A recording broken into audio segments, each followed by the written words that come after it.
अखंड विद्यानंद जी महाराज की जय। सद्गुरु मौनी बाबा भगवान की जय। स्योहम स्योहम स्योहम। गुरु गीता की साधना शिष्य साधक के सूक्ष्म जीवन में अचरज भरे परिवर्तन करती है।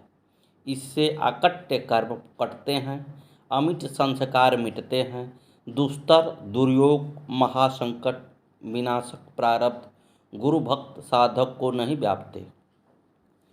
जो अनुभवी हैं वे अपने अनुभव के बल पर इस सत्य का उद्घोष करते हैं कि गुरु गीता की मंत्र महिमा व गुरु कृपा संयोग असाध्य को साधने वाला है। इन पंक्तियों को न तो कोई कल्पना माने और न अतिशोक्ति, बल्कि इसे अध्यात्म विज्ञान का प्रायोगिक सच माना जाए, जिसे अनेक साधकों ने अपने जीवन में जिया है। इच्छा करने पर दूसरे भी गुरु गीता की मंत्र सामर्थ्य एवं गुरु कृपा की महाशक्ति के आश्चर्यकारी अनुभव पा सकते हैं। यह केवल लिखी जाने वाली, पढ़ी जाने वाली, कही जाने वाली सच्चाई नहीं, बल्कि जाने वाली सच्चाई है। इसका प्रकटीकरण पीछे क्रम में विविध रूप में हुआ है। बीती गुरु भक्ति कथा में भी भगवान सदाशिव ने माँ परम्बा को बताया है कि सद्गुरु के संतोष मात्र से करोड़ों जन्मों के जप तप एवं व्रत आदि क्रियाएं सफल हो जाती हैं। जो अपनी विद्या बल एवं तप बल के गर्व से गुरु सेवा नहीं करते वे अभागे हैं। फिर वे स्वयं ब्रह्मा विष्णु महेश देवर्षि पितर किन्नर अथवा कोई भी क्यों न हो।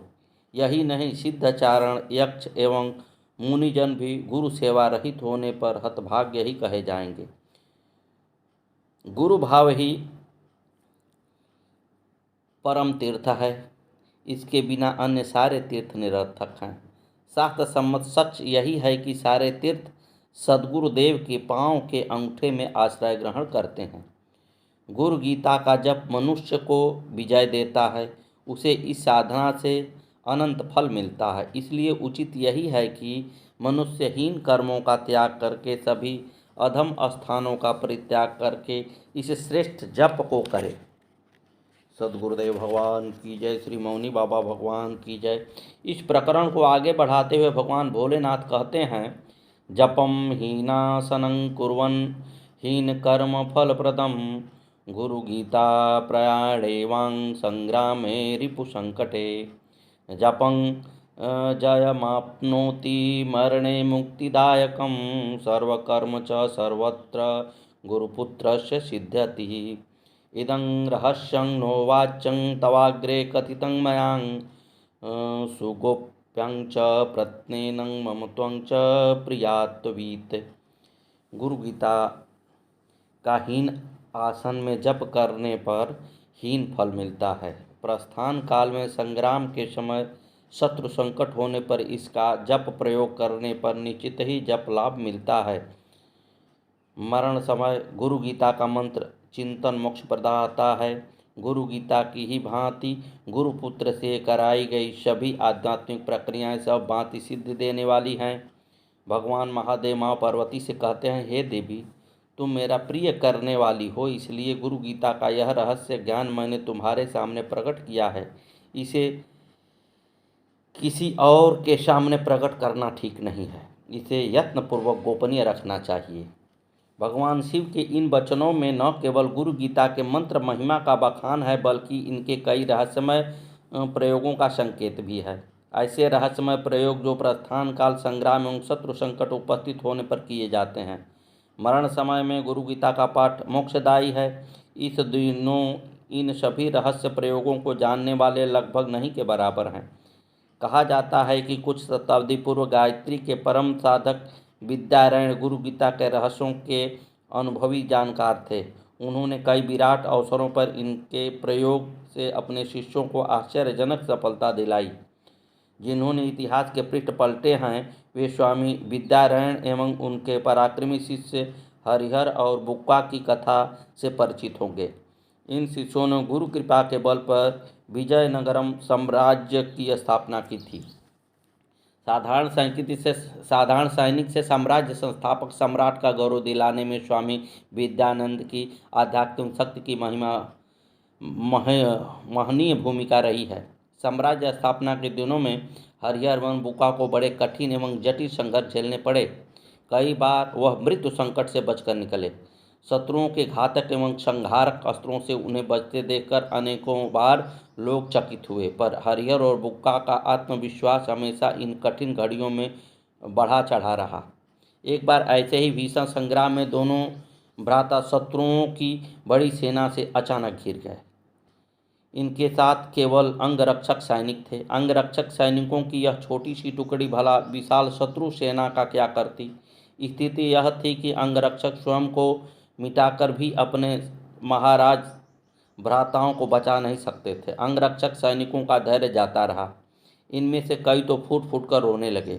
उन्हें अपने असहाय होने पर तरस आ रहा था, पर करते भी तो क्या। अपने इन सैनिकों की यह दयनीय दशा देखकर महाराज हरिहर ने उन्हें धीरज बधाते हुए कहा, वीरों, हिम्मत मत हारो। जीवन में ऐसे कई पल और परिस्थितियां आती हैं जब हम निरुपाय होते हैं। ऐसा भी बहुत कुछ होता है जिसे करने में हम असमर्थ होते हैं, पर ध्यान रखो कि ऐसी कुछ भी नहीं है जिसे हमारे परम सामर्थ्य गुरुदेव न कर सकें। ऐसा कुछ भी नहीं है जिसे करने में स्वयं भगवान असमर्थ हो जाएं। लेकिन महाराज, आप और हम क्या कर पाएंगे। अंगरक्षकों में से एक देवनायक ने कहा। बुक्का ने अपने भ्राता हरिहर की ओर देखा, मुस्कुराए तथा उनसे कहा, अभी तुम गुरु कृपा का चमत्कार देखो। ऐसा कहते हुए दोनों गुरुभक्त भाइयों ने अपने गले में पड़े स्वर्ण मंडित ताबीज को निकालकर हाथ में ले लिया और अपनी समस्त मानसिक शक्तियों को एकाग्र करते हुए अपने गुरुवर का स्मरण किया। साथ ही गुरु गीता के कतिपय विशिष्ट मंत्रों का ओठों ही ओठों में जप किया। अंगरक्षक सैनिक अपने महाराज भ्राताओं को यह कार्य बड़े निराश मन से देख रहे थे। कुछ ही पलों के बीतते ही आश्चर्यजनक रूप से बादल छाने लगे। तेज हवाओं के साथ घटाएं घिर आईं। काली घटाओं के साथ घिर आए और अंधेरे और मूसलाधार बारिश ने शत्रु सेना को संकट में डाल दिया। प्रकृति के इस प्रकोप ने हरिहर और बुक्का भाइयों को स्वतः ही वहां से निकलने का मार्ग दे दिया। वे दोनों अपने अंगरक्षकों के साथ वहां से सुरक्षित निकल गए। शत्रु सेना उन्हें घेरने की योजना ही बना रही थी, बल्कि इन अचानक हुए प्राकृतिक परिवर्तन ने उन्हें भारी नुकसान उठाना पड़ा। इस परिवर्तन से सैनिक भी चकित थे। आखिर क्या है यह ताबीज जैसा, क्या थे वे मंत्र जिन्हें इन भाइयों ने दोहराया। अंगरक्षक सैनिकों की इस जिज्ञासा पर महाराज हरिहर ने हंसते हुए बताया, यह गुरु कृपा का सुफल है। हमारे गुरुदेव स्वामी विद्यारायण ने हमें गुरु गीता का नित्य पाठ का आदेश देते हुए गुरु गीता के कुछ विशिष्ट मंत्रों के हवन से एक मंत्र कवच विनिर्मित करके दिया है। स्वर्ण मंडित ताबीज ही वह कवच है। संकट में इससे रक्षा होती है और गुरुदेव की सहायता प्राप्त होती है। आज वही हुआ। गुरु गीता ने ही संकट में हमारी जान बचाई। सचमुच ही इसका महत्व आश्चर्यजनक है। सद्गुरुदेव भगवान की जय। श्री मौनी बाबा जी भगवान की जय। आइए गुरुदेव का जीवन लीला का कुछ अध्ययन किया जाए। नरेंद्र सिंह 6 वर्ष का था। मौनी बाबा इनके घर बैठे हुए थे। इन्होंने सुन रखा था कि वे रुपए नहीं छूते। कौतूहल बस चुपके से छुपा कर नरेंद्र ने 1 रुपया का नोट इनके कुर्ते की जेब में डाल दिया और कहने लगा, बाबा देखो तो तुम्हारी जेब में क्या पड़ा है।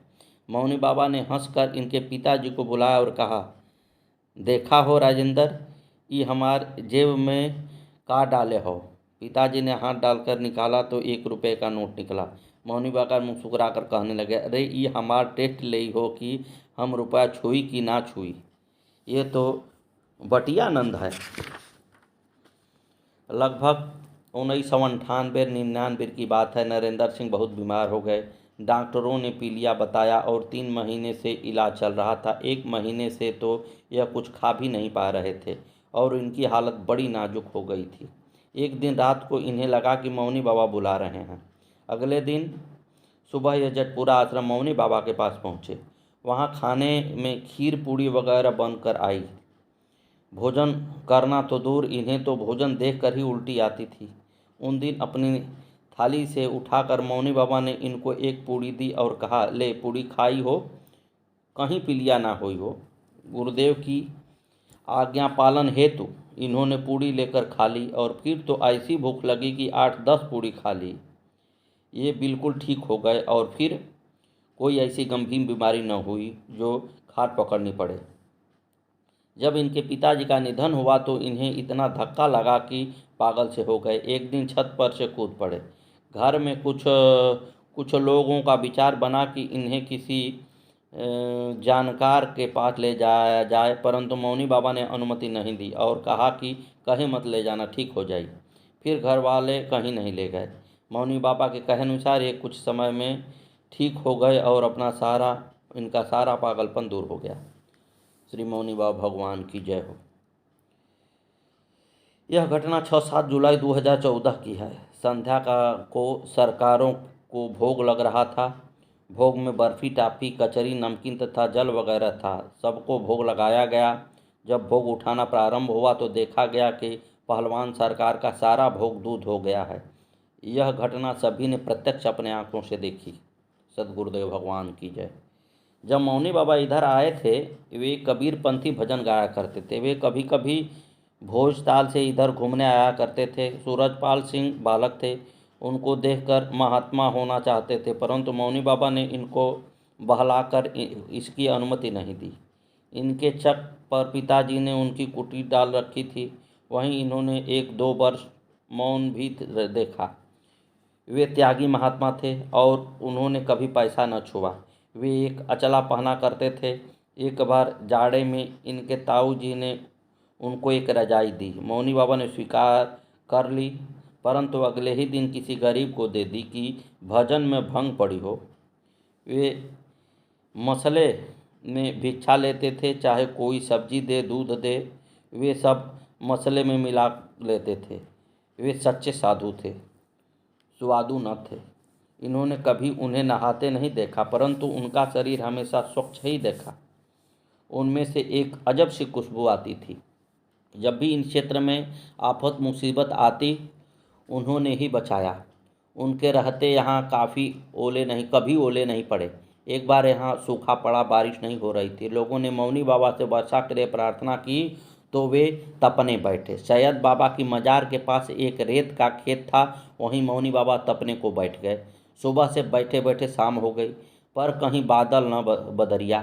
शाम तक भी जब बारिश न हुई तो वे क्रोधित हो गए। बोले, सारी मूर्ति फुर्ती उठाकर फेंक दो। जरा सा ही क्रोध किया कि एक छोटी सी बदली आ गई और फिर तो घटाघिर आई और इतनी वर्षा हुई कि खेत सब लबालब भर गए। जब वह कहते, बाबा तुमने तो बारिश करवा दी, तो वे कहते, हम कुछ ना जानी हो। उन्होंने ही इनको इनके तालाब का इतिहास बताया। इनके क्षेत्र में भोजताल नाम का तालाब है। 1100 वर्ष पहले यह तालाब भभूति गिरी बाबा ने खुदवाया था। इसका खर्च उस समय 2 आने आया था। बाद में भभूति बाबा ने यहीं भूमि में जीवित ही समाधि ले ली। मौनी बाबा एक दोहा बताते थे और कहा करते थे कि यदि कोई सिद्ध कर ले तो भूमि में समा जाई।